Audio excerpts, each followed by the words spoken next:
Hi, this is Dr. Matt Lawless bringing you another knee moment from Knee Fit in 5 and MSM products.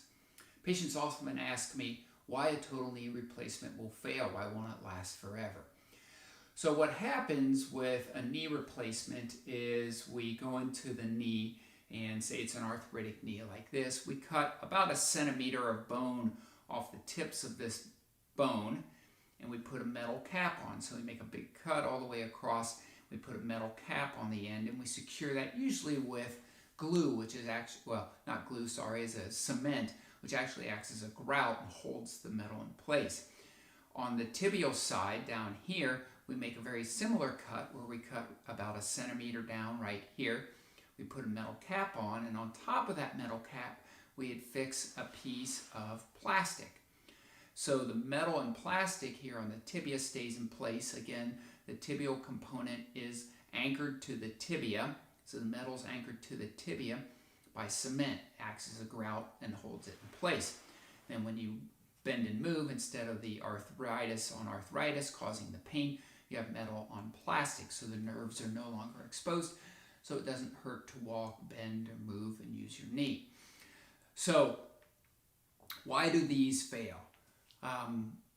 Acutely, so within the first year or two, probably the most common reason for failure, one of the most common reasons would be infection.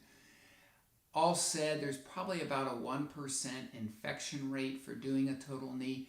It's probably a little bit less now, but runs around 1%. At our institution, it's actually a little less than that.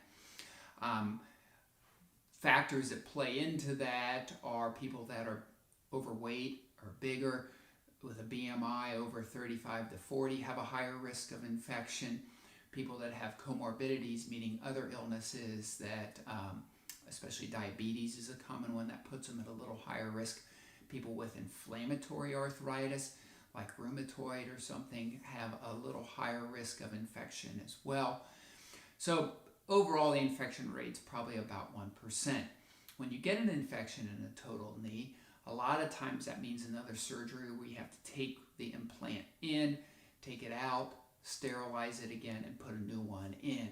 So that would be one type of failure with a knee replacement. Other times you can have a issue with the cement bonding to the bone or to the prosthesis. This is getting much less rare, but that can cause early loosening, early being less than 5 or 10 years.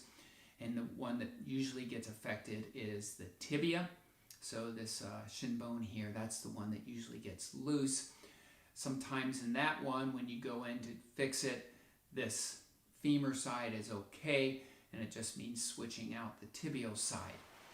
Another mode of failure, so another way the